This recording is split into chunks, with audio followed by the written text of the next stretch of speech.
Okay, thank you very, very much. It was fun getting to talk with a few of you on the, during the break.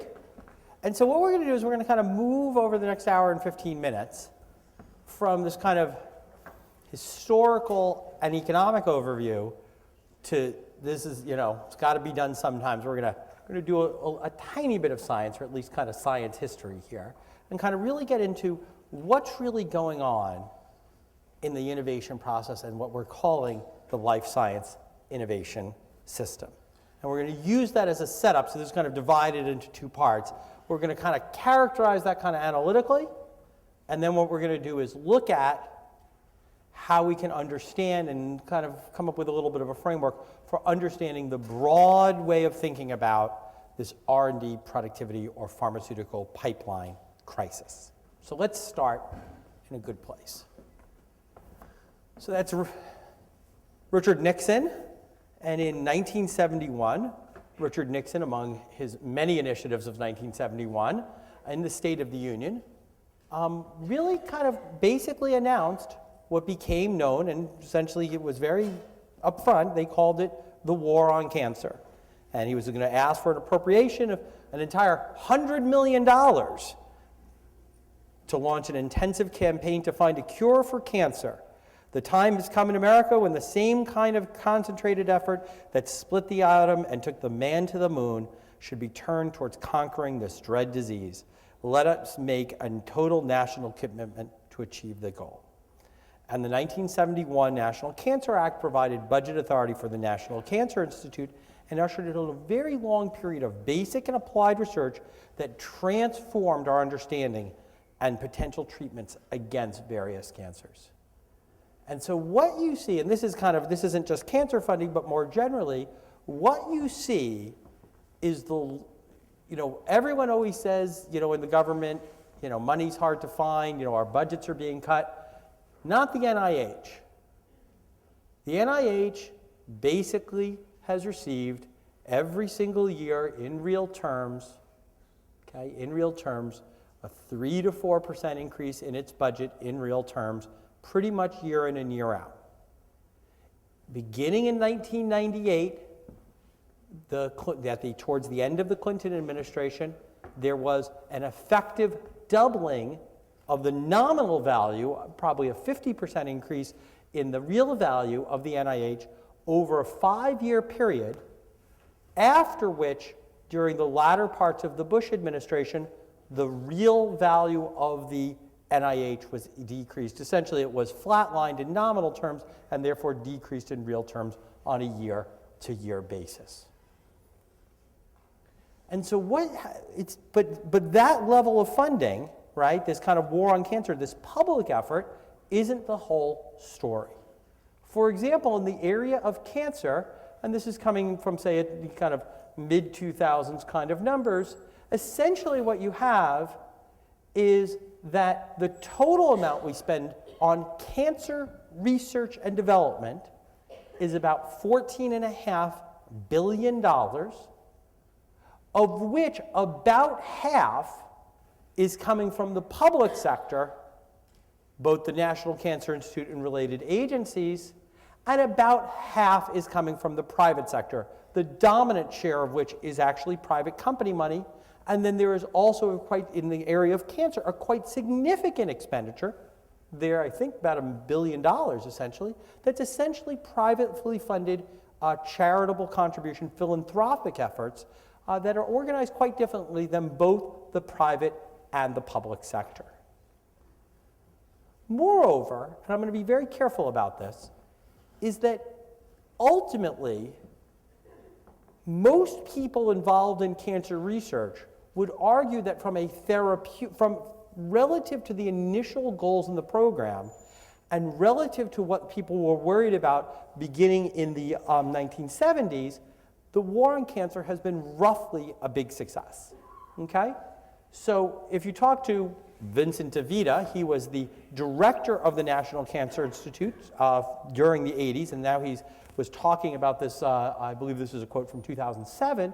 He says, the war on cancer did everything it was supposed to do. It supported basic research, it set up the application programs and the US clinical trial programs, and starting in 1990, we see a decline in the incidence of cancer and a decline in mortality from cancer. And the morbidity from cancer, comparing 1971 to 2005, essentially the probability that you die, conditional that you get it, is like night and day. So every benchmark on the mandate has been hit. Now, interestingly, some of you might have seen a recent article, I'm not sure if you saw it, in the New York Times just about a week ago, kind of questioning that assumption. And there's a pretty big debate about it. But an important thing to recognize is that from this graph doesn't show it, from the 1950s through the 1970s and even into the 1980s, death from cancer was the fastest growing source of death and source of mortality in the United States. Okay, there was a little blip 1 or 2 years around AIDS, but we can kind of control for that. Okay? After essentially what the war on cancer has done is, despite living lifestyles and being in environments and killing off a bunch of other diseases that makes, everyone has to die sometime, essentially cancer has become a much higher potential for incidence in the population. Nonetheless, the ability to prevent and treat cancer has improved markedly. Moreover, that shift and that kind of overall story about the public investment in this kind of national health effort, this both public and private, is really quite distinctive. So it used to be the case when most of us were growing up that if you said, what was the government, when you were in college, say, and you said, what does the government spend its R&D money on? You'd say, well, probably the space program, and I guess there's a bunch of engineers, and probably there's a lot in the Defense Department, and I guess they do a little bit about medicine. But that's not the story at all anymore. Essentially, the vast majority, almost 60% of non-defense R&D of non-defense public R&D is devoted to health. Then that's true both at the level of the massive budget of the NIH, it's reflected in the budget priorities of the NSF, and other related federal agencies. My goodness, the Department of Energy, which could have been, addressing energy needs in the 1980s, decided to fund the Human Genome Project. Why the Department of Energy was funding the Human Genome Project rather than, funding energy projects might be a good policy question to ask. But the answer is that essentially there seems to be a very elastic, a very almost never-ending demand and acceptance for this public health research effort. You saw that most recently in the stimulus bill that was passed just last month. I guess 2 months ago now. With that said, against that background of that massive increase, the question is, what's the relationship between all that public funding, mostly on microbiology and microbiology-related research, and the pharmaceutical industry, our topic today? Well, up until the early 1970s, the pharma industry was mostly isolated from molecular biology and genetics, and vice versa. Essentially, the pharma industry was focused on what we called small molecule chemical synthesis, essentially drugs that did a very specific thing, usually discovered by accident in the context of some other experiment and without really understanding why the particular drug the way that it did in the body. Okay? Essentially, research was focused. Essentially, the classic thing you basically did if you were a pharmaceutical researcher in 1965 was that you went to the office and you synthesized a whole bunch of chemicals. Maybe some of them, you had some notion that they might not kill people, and so maybe they'd be good things that might do something. And then what you would do is you would get a bunch of rats depressed. You'd play sad music, you'd make this rat sort of depressed. And then you give each of the depressed rats a bunch of drugs, different chemicals. And if one of the rats was less depressed, it went on to the next stage of clinical trials. And that was basically what they did. Hundreds of rats taking random drugs and hoping for the best, without really understanding why it worked. So the understanding of why, for example, Valium worked, a drug that was commercialized in 1962, didn't really occur in any level of depth in the literature until essentially the mid-1980s. Okay? In contrast, molecular biology was founded in the 1930s, was essentially completely independent of what was going on in pharma, most notably exemplified by the Watson and Crick DNA, and essentially was research that was characterized by one thing. They didn't study human beings. They didn't even study anything close to human beings. Up until the early 1970s, to study a very big amoeba was a big deal for them. They studied very, very small, simple organisms. Okay? Conducted in biology departments, a few academical medical centers, some that became quite important, most notably MIT and Stanford. And essentially, there were at that time as well, within the research that was being conducted, significant restrictions on patenting and commercialization if they indeed did find anything that was commercializable. So, what happened? We've talked about these three bodies before: key scientific and technical breakthroughs, growing pool of public and private funds, and this changing institutional environment. Bayh-Dole, Diamond versus Chakrabarty, clarifying the prudent man rule. But the real question is, and I'm sorry that's a little bit hard to see, the real question is, what's really going on in terms of, how should we think about these shifts in the institutions? What's really going on? And essentially what I want to do is kind of think about what do we think is the relationship between science and industry, between science and technology, and how is it changing, and how is it different for the pharmaceutical industry? Why is the pharmaceutical industry different than the kind of process where you do some very basic research, maybe in the university, and then you do the applied research out in industry? And essentially, let's think of how we, at least I would tend to think, most people think about science and technology, is that science is a bunch of people understanding why. Right? Why does a particular physical phenomena happen? What is the underlying cause of a particular disease? So on and so forth.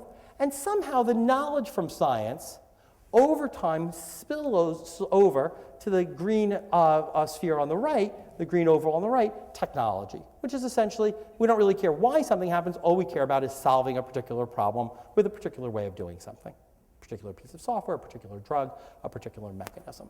Okay? And so new knowledge, new tools, instrumentation, research practice, all are these spillovers from science to technology. One reason we like science is that it's both interesting to sort of talk about with your children, but even more so, it also spills over and has a high human benefit over the long run.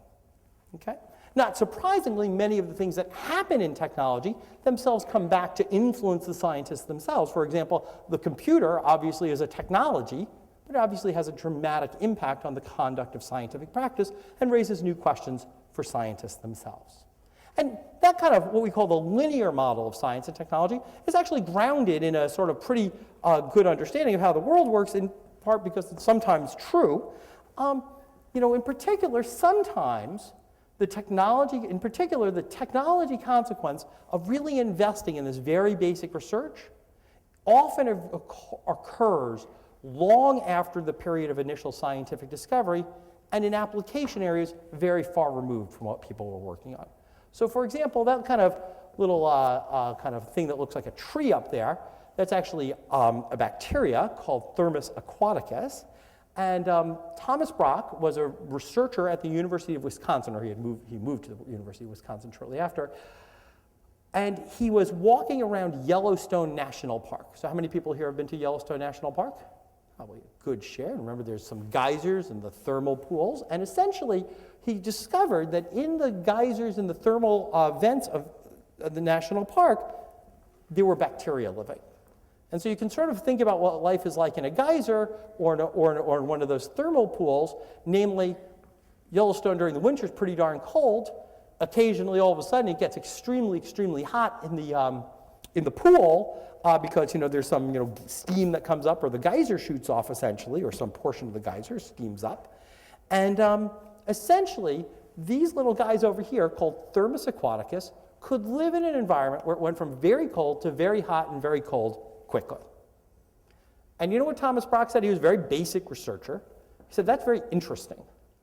He said, I'm going to publish on that. I'm going to get tenure based on my discovery of that. I'm going to call it an extremophile. I think it had been discovered before. And what he did is he put it in a place, he deposited these specimens in a place called the American Type Culture Collection, which is a repository for biological materials.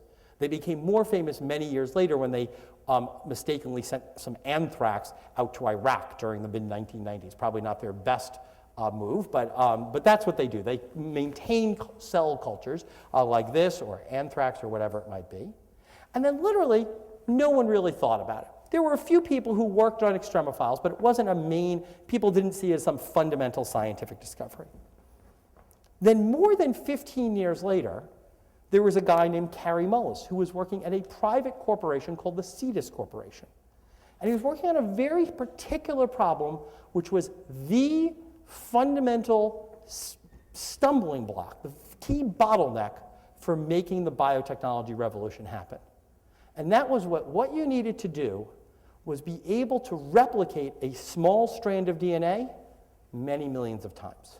So if you have a little, spot of OJ's blood, you want to make many, many copies.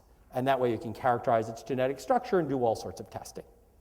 And that process of replicating the DNA was just too slow. Mullis conceived of a scheme that essentially used the fact that a piece of DNA, if it thinks that it's going through reproduction, will replicate.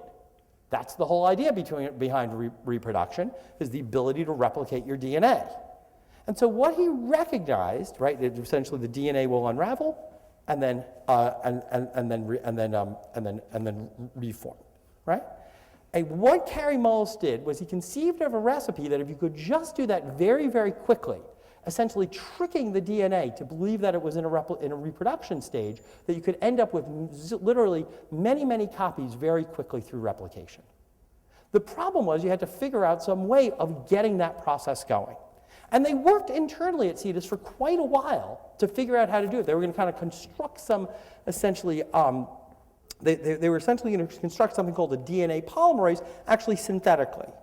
And essentially, after some conversations, after they had tried for quite a while, someone said, well, maybe we should actually, go look at what science has to offer in this area.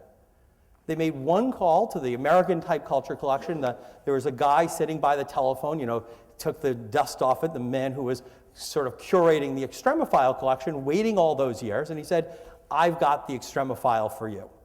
They shipped it over, and with that one linkage over time, and the one new idea of Kary Mullis, they were able to create something called polymerase chain reaction, which became several different things, in which became the foundational tool for all of biotechnology.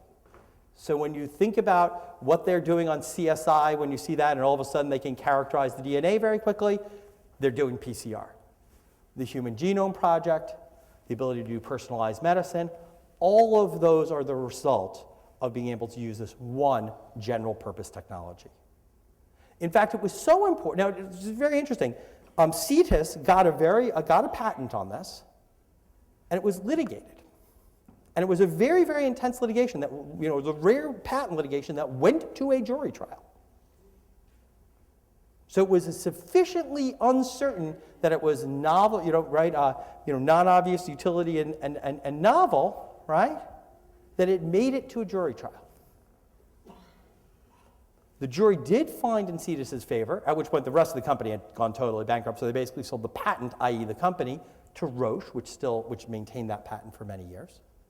The next year, what seemed to be a close case in the patent court got Kary Mullis the Nobel Prize in Chemistry.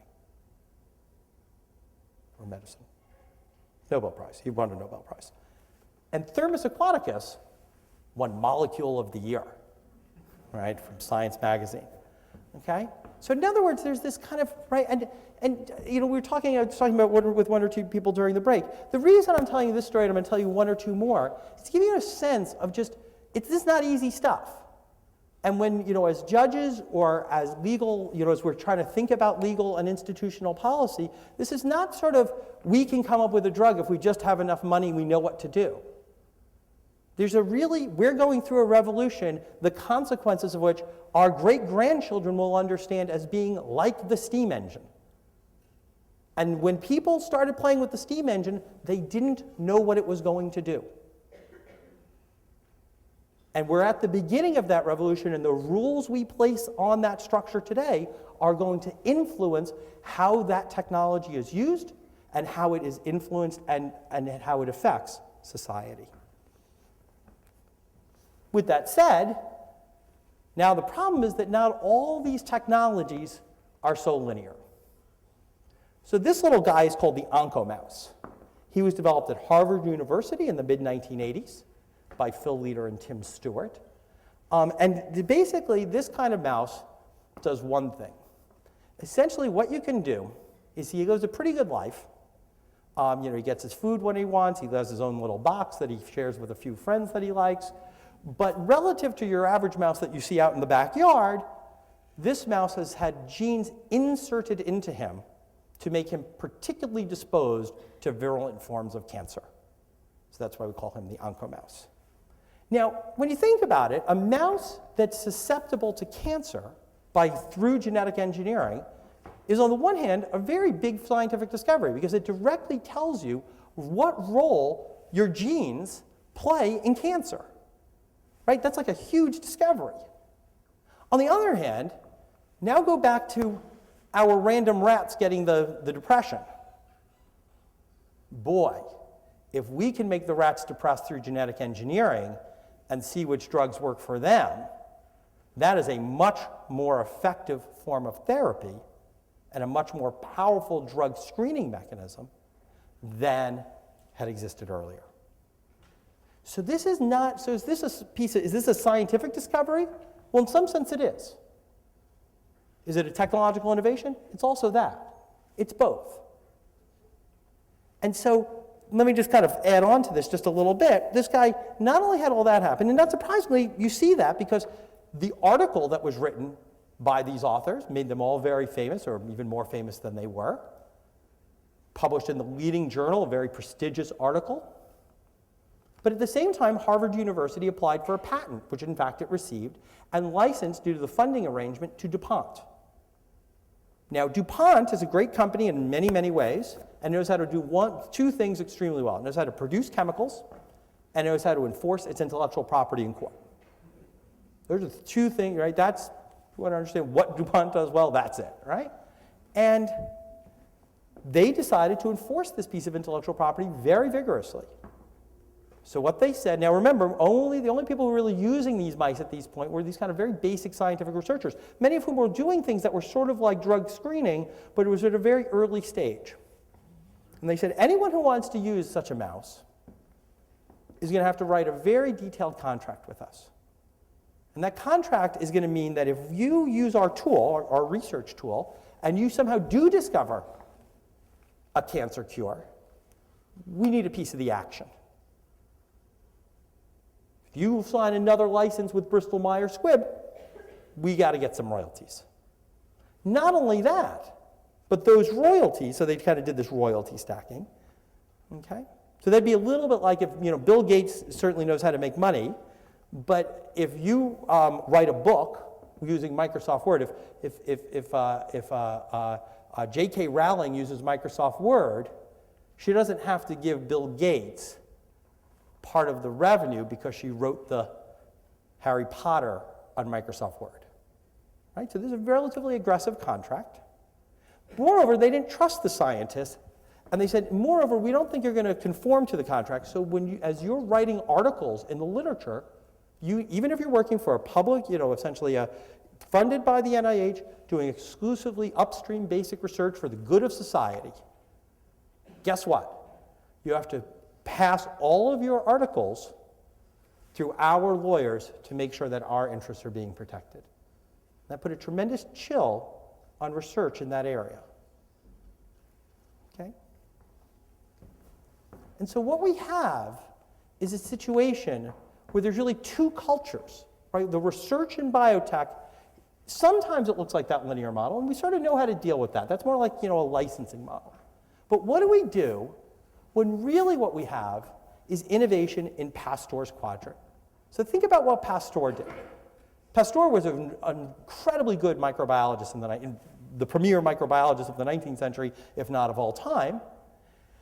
And he was also fairly entrepreneurial. So what he did is he first got a series of contracts from the wine industry to understand why wine fermented.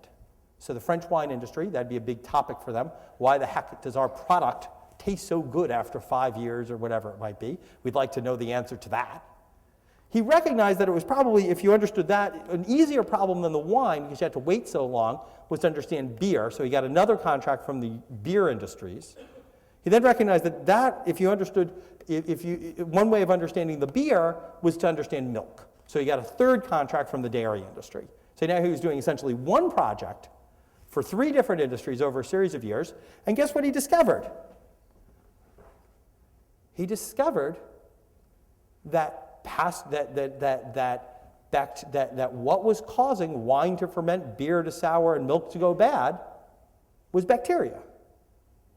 He came up with the germ theory of disease, which once you have that in your head, directly leads to pasteurization, something for which Pasteur received a very important patent. Right? Now the question is, right, what we're doing in this kind of environment is that you're funding research publicly that very often has an immediate application and commercial impact and a commercial interest impinged. And so the question is, what is the role for the academic versus the industry? Most people would say that, for example, with the swine flu that we've all been living with for the last 2 weeks, that somehow there's a public health interest in funding research to figure out the swine flu. Most people would also agree that, except if, outside of our current situation where we own the American auto companies all 1/300th of it, we all own 1/300th million of Chrysler these days or whatever, right? That if Chrysler decides it wants to make new headlights for its, for a particular car, that's a private interest, but not probably in the public interest. We don't need public R&D for that. But what do we do when a single investment in research impacts both dimensions, the public and the private at the same time, both science and technology? And it's my claim that really thinking through that's a sort of a lens that's going to help us understand a little bit more directly. I'm really thinking through both the potential power of biotechnology as well as some of the things we see in the productivity crisis. So, both the promises and the challenges arising from pharmaceutical industry are, in some sense, there because the research is centered in Pasteur's quadrant. Essentially what you have is fundamental, risky science being applied on that most precious of resources, human beings, with enormous commercial stakes. And so it's no surprise that there are a ton of legal, ethical, and policy issues that arise, because those all sound like things that are hard to manage for society. It's not just writing a simple lease contract.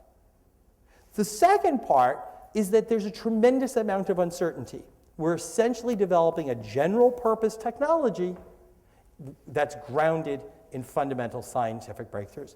And part of the debate, I think the policy debate and the legal debate, reflects a collision between how people think about this issue. Essentially, if your mind is around that what we're doing is funding science, and science is for the public, it really shouldn't be about commercial motives, and we should first fund science publicly, and then that somehow spills over to industry and makes us all better off, and then we know more about the world, well, then you're going to take one approach on the policy issue. If, on the other hand, you say the real interest is getting incentives in place and making sure there's adequate incentives for commercialization, for doing all the hard work of development, for getting effective pharmaceutical marketing and information to physicians about these particular drugs, you're going to come out very differently on some of the key policy issues, whether or not those be issues around patents, around liability, or about advertising. And so in some sense, and what I'm going to do for the remainder of this session, and let me just understand it, is we're going to then use that to undertake a more systematic assessment of innovative productivity. So there we go. So let's go back to this graph. In some sense, the scientists say we've done really well on the war on cancer, but there's something that looks a lot like in that graph, like it went up a little bit, and then it's gone down a little bit, and that doesn't look so great. Relative to, for example, the dramatic graph I showed you around AIDS, or that you know that if I could show you a similar one for tuberculosis, at least for developed countries, those are ones where you see much more dramatic reductions and improvements in human progress. In some sense, we're spending a lot of money on this, and is that enough of a benefit? And so to do that, I'm going to take a tiny bit of a detour. During the 1980s, Robert Solow, who was a Nobel, or still is, he's alive, a Nobel Prize winner in economics from MIT, famously wrote, "One can see computers everywhere except in the productivity statistics." During the 1980s, businesses were buying massive amounts of computers. Everyone was talking about computers. But if you looked at, and everyone said, we need to buy all these computers because it's going to enhance the productivity of American business or enhance my productivity of consumer use. But if you actually looked at the statistics, we had actually a very low productivity growth rate during the 1980s, no matter how you measured it. I would suggest that there's some lesson to be learned that one can see biotech everywhere, except in the new drug approval statistics.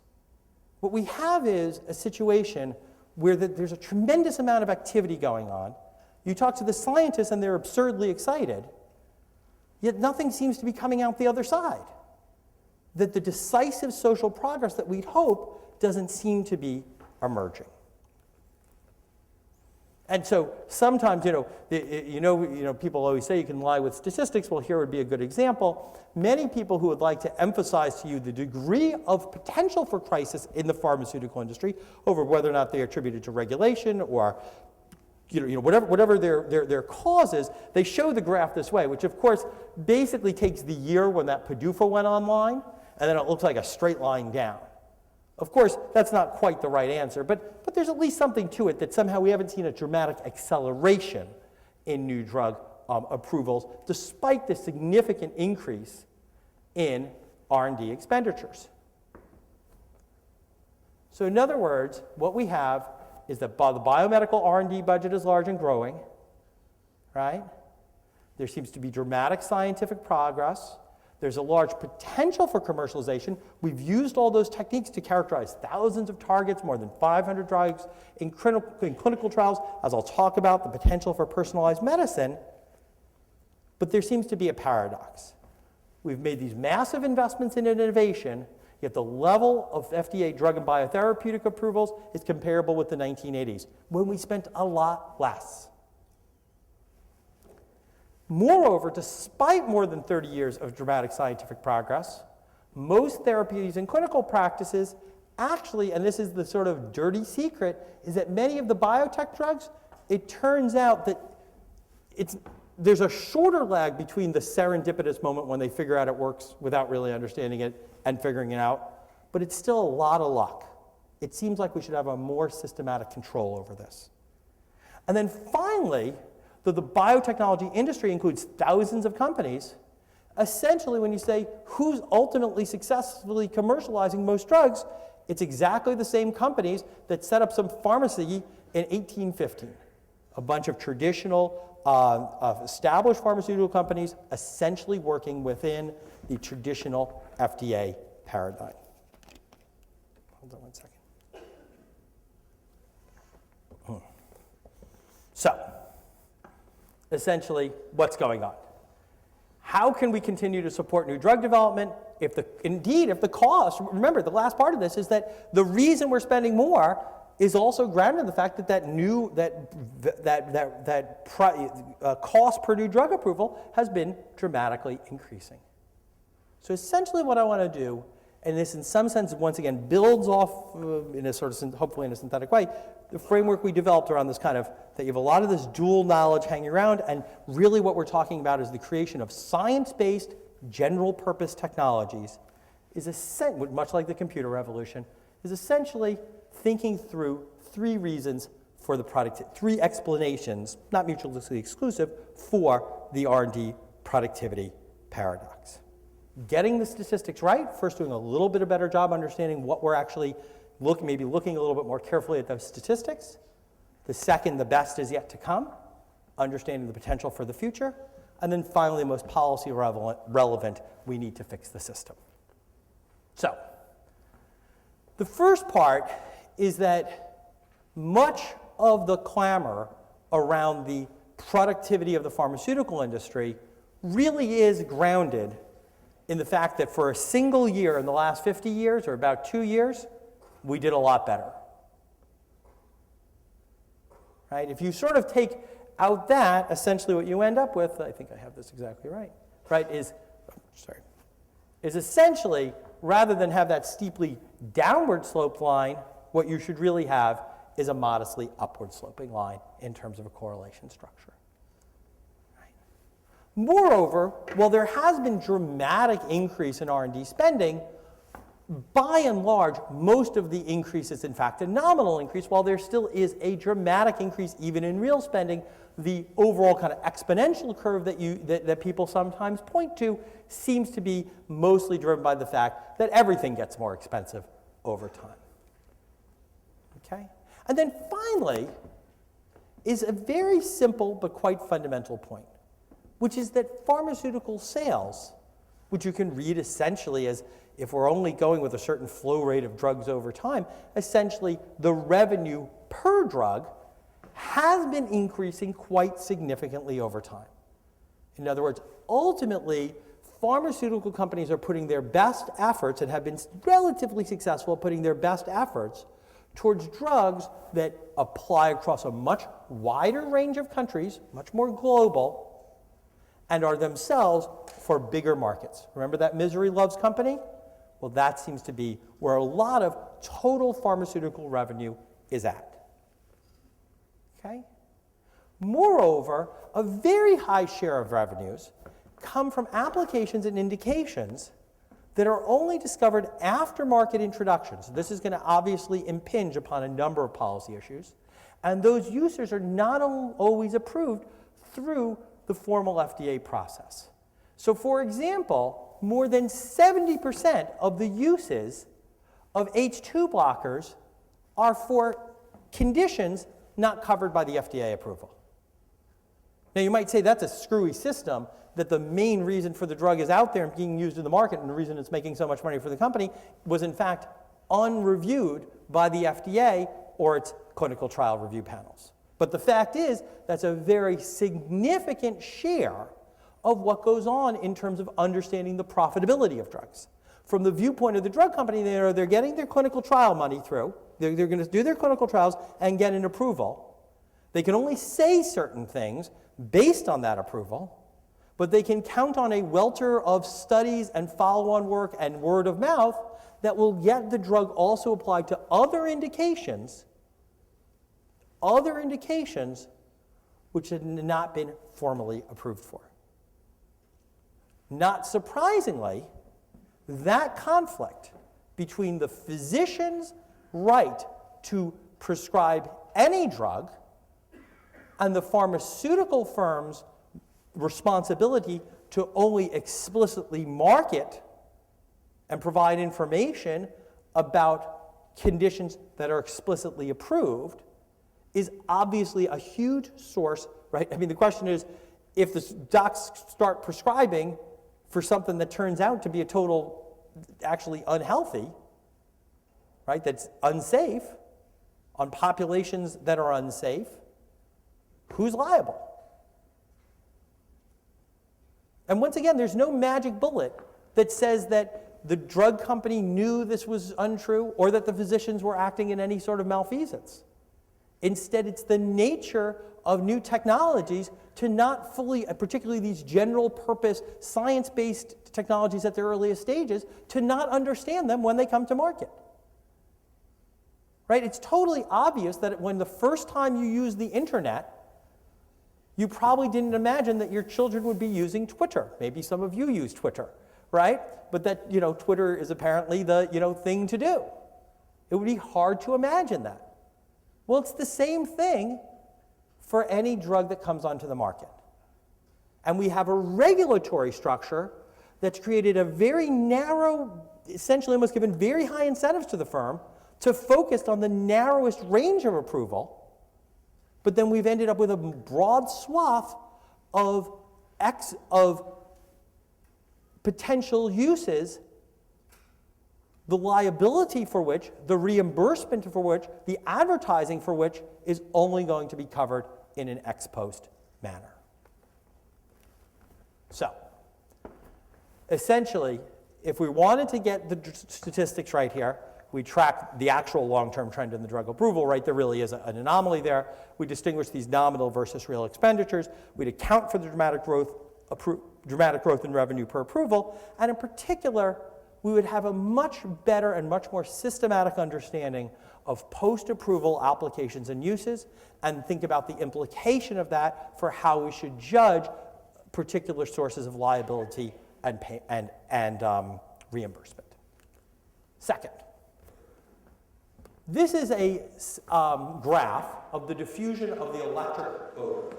The electric motor was essentially developed in the 1870s and 1880s, and essentially, right, was going to start replacing steam engines and other forms of, other forms of mechanization.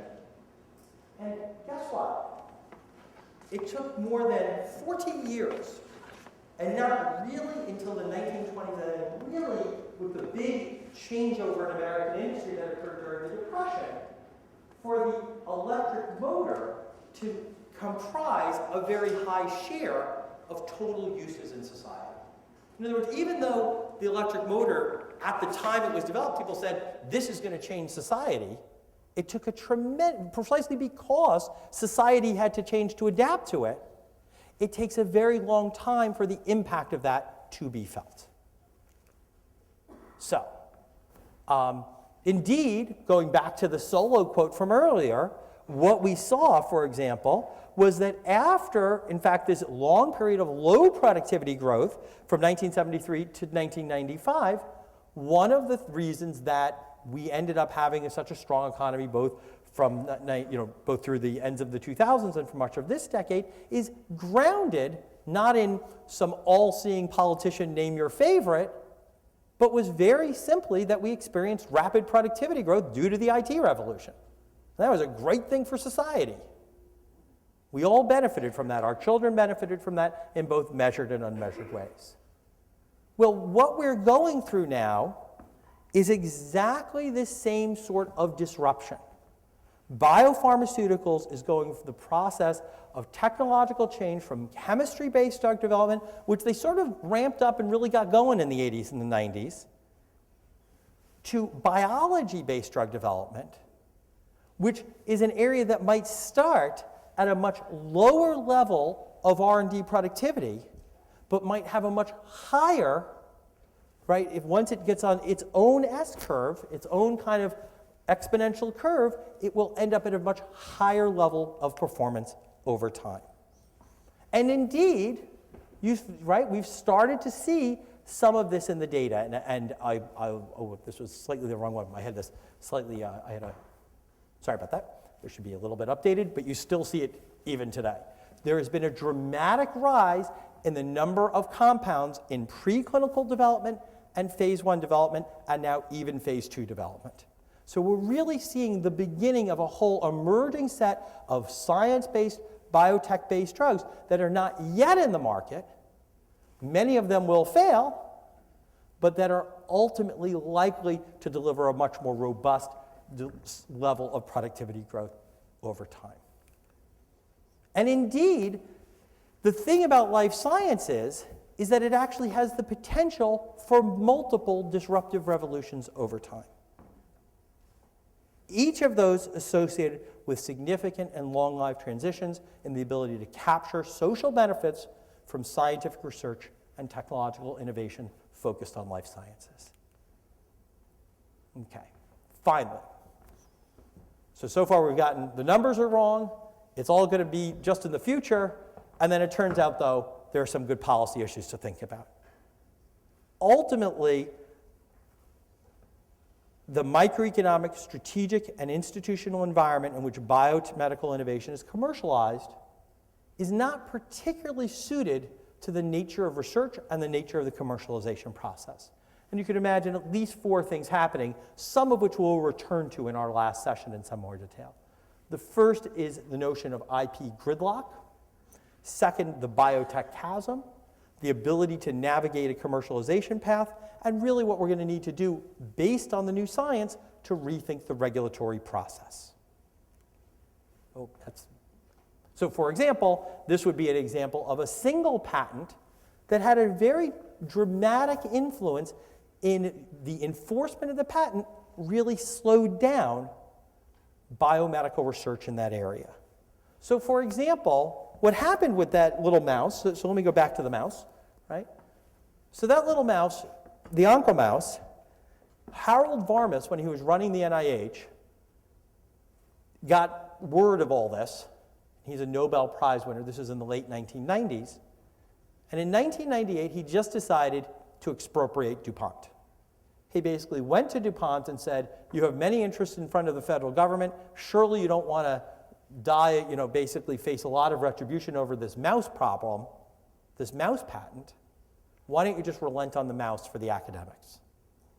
And basically, DuPont just simply agreed to provide a royalty-free, restriction-free, very simple one-page license, completely, essentially came along with the order form, and for the mice to be distributed through a place called the Jackson Laboratory, which is the largest distributor of research mice in the world. We did a study of that very recently, and what we saw was a dramatic shift in the type of research that was being done on mice that used this particular technology. Essentially what you see is that new keywords here is essentially new projects that are on completely previously unexplored areas of science. And what you see is a 25% increase after after this expropriation had taken place, which, let's be clear, is a very serious issue. But nonetheless, what you see is a flowering of more diverse and more experimental science in the areas that had been covered by this mice and that had not occurred prior to the time or during the time when the patent was being enforced.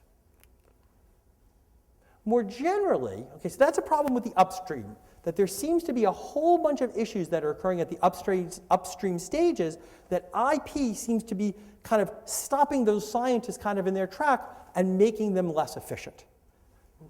Those sorts of detailed transactions costs are a reduction in R&D productivity.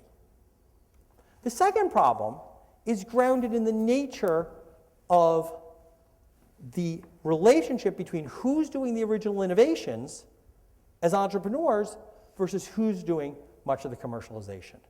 Essentially what you have is a situation where biotech firms, like most entrepreneurs, are extremely optimistic during the earliest stages of clinical trials.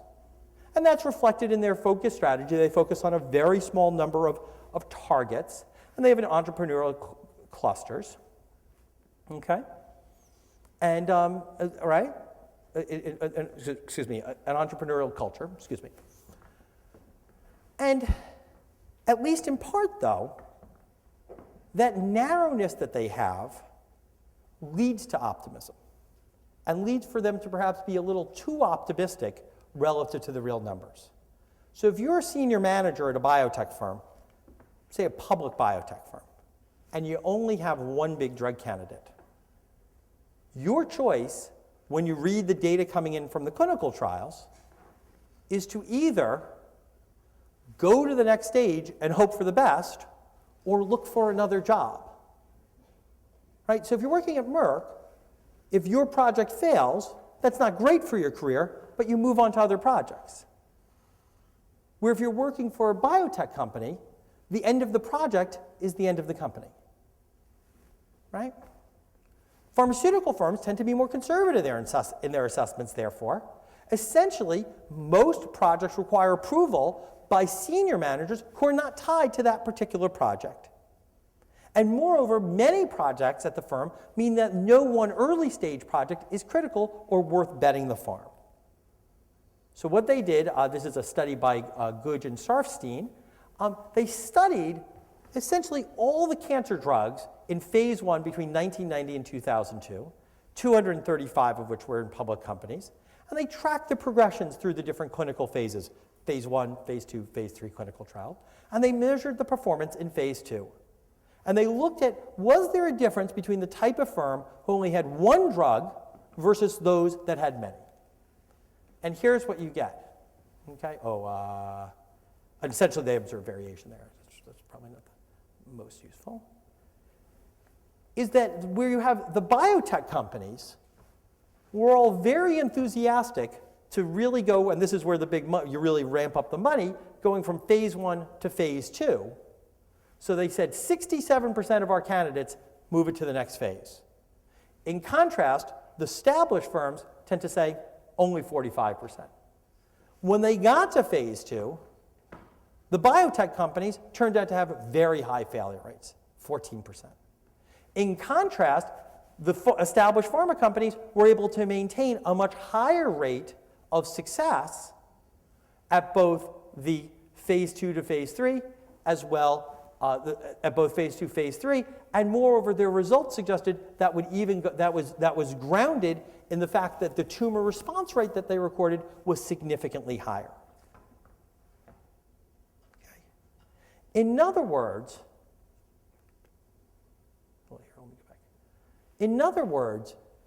one inefficiency in the way we've organized this whole biotechnology industry is that by focusing people on relatively narrow bets, we might have made them overinvest in particular projects as a system, not any one particular company, as a system relative to what would have been a more effective R&D management strategy. Finally, in the good old days, there was some public sector science. We've talked a little bit about that. Big pharma would draw from it. There was this kind of linear model. Now what you have, is that different companies are trying to fill the space of how you get to market in different ways. They each have different objectives. They're colliding each other. Their contracts are interdependent. One firm's default causes 3 other firms to go bankrupt, so on and so forth. And moreover, what you see is that rather than being a reduced amount of these kind of interdependencies, over time we've seen a quite significant increase, an increased number of alliances between small biotech firms, established pharma, and everything in between. A topic we're going to return to in some more detail in the final part. Right? So on the one hand, there's the opportunities to take advantage of what we might call a market for ideas, to take advantage of the idea that the people who can do research really well, let's have them sell the drugs to the biotech company, to the established pharma companies, and they can go figure out how to manage the clinical trial process. That provides high-powered incentives, allows us to straddle the university interface. We can use intellectual property to facilitate those transactions, as we'll talk about. But the problem is that the market for ideas is highly imperfect. And we're going to kind of come back to this. Essentially, there's very few other ways to transact and deal with this commercialization process unless you have a really effective patent system. And it is true that simple composition of matter patents are very strong and probably fairly effective in most cases. The problem is that most of the patents these companies are getting are not simple composition of matter patents. They're all these kind of flaky patents that are not really property rights, they're lottery tickets.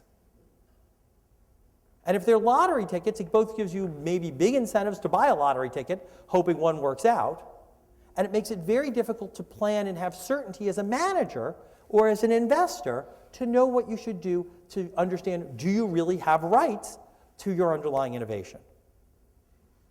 If the established firm steals your idea, can you successfully sue them if they abridge the terms of your contract? They'll say, hey, it's a bad patent.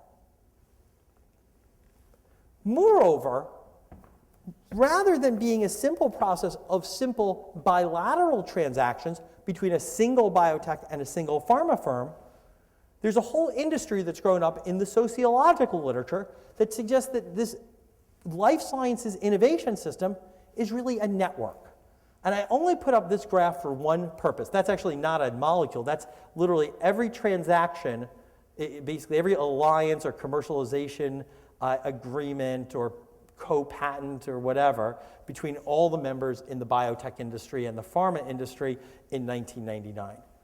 And you know what I take away from that? It's very, very complicated. It's in fact so complicated that if I told you that somebody over here, this little yellow guy over here, that he had an agreement with somebody else that was abridged, and then you had to unravel the whole thing to really figure out who was responsible, all of a sudden you're going to have an entire network of people being subject to litigation, transaction costs, deposition, so on and so forth. And so one problem is that when you're running the scientific network, the scientific research as an interdependent network, but it also has these commercial implications, you're going to end up with a lot of thorny legal issues that are going to seem very inefficient from the perspective of the participants. So, the final part is that we might need to rethink the regulatory system. Essentially, the regulatory process, this is going to go back to that misery loves company idea. The regulatory process is premised on the idea that the main thing a drug company wakes up and does is try to develop a single blockbuster drug that serves a large market. And for many years, that was true. However, there's no regulatory framework, literally almost none, for the rapid development and experimentation with personalized medicine applications. Essentially, you could be in a situation where the entire patient population for an individual drug is smaller than a traditional clinical trial. Now, you might be able to separately develop a whole portfolio of such applications for different personalized groups. Do you have to get a separate drug approval for each personalized group? That's basically the law now. So that gives no firm an incentive to commercialize any personalized medicine application. Essentially, there's no market. If you did your clinical trial, everyone would have gotten the therapy already. While on the other hand, the science that we're working on, what the scientists are so excited about, is the potential for personalized medicine. And if you listen to Obama or various advisors on the healthcare side, on both sides of the aisle, this is the one that Hillary Clinton and Newt Gingrich agree about. Better information records combined with genomics linked to personalized medicine. Well, how are you going to do it? It's too expensive to commercialize the drugs. Oops, excuse me. Separate part of that, high level, when we were doing blockbuster drugs, it was very sensible that secrecy was a good policy for clinical trials. Because really, it took a very long time, and if the firm revealed those clinical trials earlier, that would have given a very significant head start to a potential competitor who might produce a tweaked drug and then would be in the market that much sooner. Okay? However, when you're essentially going to have many more drugs and they're going to be much more personalized, what you're ending up with in a system in which clinical trial information is kept secret is you end up with literally massive duplication and inefficiency, and essentially you have firms reinventing the wheel in terms of the clinical lessons to be derived from a scientific insight. Okay? Now there are numerous efforts, some of which are more registration-oriented, some of which are getting a little bit more meaty and really putting out actual data, but the question is, should clinical trials should they be more like a headlight that Honda's thinking about putting on its car, i.e. a private sector initiative, funded by the private sector, and the right to keep that information secret if it's competitively advantageous to do so? Or do we want clinical trial information to be more like the periodic table? Public science funded by the public, or the Human Genome Project funded by the public with high levels of accessibility for the entire scientific community. And I'm not saying there's the right or a wrong answer to that. I'm saying that the nature of the science, and if you want to get the nature of the science, and if you want to get the big productivity benefit from this movement, you're going to have to come up with a regulatory framework that isn't completely inappropriate for it. And right now what we have is a regulatory framework that's unmatched to the types of science-based general purpose technologies that we're developing. So, overall, what was going on? Getting the statistics right, best is yet to come, we need to fix the system. And so what do I draw away from this? Just kind of, let's see what time it is first, and I think this is a useful thing for some of the debates you'll have over the next 2 days, is first we need to move towards a more accurate debate about the opportunities and challenges for biomedical research. Essentially, the productivity crisis is not quite as dire as it's sometimes claimed. The very fact that pharma firms really have been able to grow their revenues, even in a tough economic climate, suggests that there's some value they're providing somebody. And moreover, the time horizon for the commercial and social impact of the biomed revolution is just reasonably far into the future. We just have to be a little bit patient here. And that's a lesson we can take from history. However, as biomedical innovation increasingly draws upon and contributes to scientific advance, we have to somehow come up with an institutional framework, legal institutions, an IP framework that enhances the productivity of cumulative discovery and innovation. By unraveling the gridlock in the biomedical anti-commons, I think very usefully, this focus on really a translational research model, really understanding how is it that we're spending money at the NIH, and one comes out at the end, a very, very good initiative by the NIH over the past few years, coming up with a completely new paradigm for personalized medicine, and providing incentives and support for the disclosure somehow for clinical trial insights. In other words, just to put it most precisely, or maybe not precisely, but essentially, if your drug goes through clinical trials and it fails, the only thing the outside world sort of knows is that it failed. But the information in that might be the very seed corn that would let another entrepreneur make the right discovery. So what we need is somehow an effective market for failure. It's the ability to disclose failed technical projects and somehow use that as the seed corn for new ideas. Finally, biomedical science is progressing more rapidly, and this is a theme that we've talked about, it seems in the capacity of institutions to adapt to the new environment. So how can we encourage some institutional experimentation and adaptation? We could imagine having more open approaches to early stage drug development and broader use of clinical tools. We could imagine different models for technology licensing. Why is it that each university has only one technology licensing office, usually run fairly inefficiently? Right? If I'm a professor and I come up with a good idea, I should be able to hire an agent, and they should be able to farm me out, right? I should be able to get the best price for it. Even if you could, right? We could imagine that there would be some areas of personalized medicine where we just ran experiments. And even if they failed, at least we'd learned something about how to run this process. How do you come up? We should come up and explicitly set off some part of the process that is almost a learning process to figure out how to adapt our institutions to this new environment. Thanks. Okay, yep.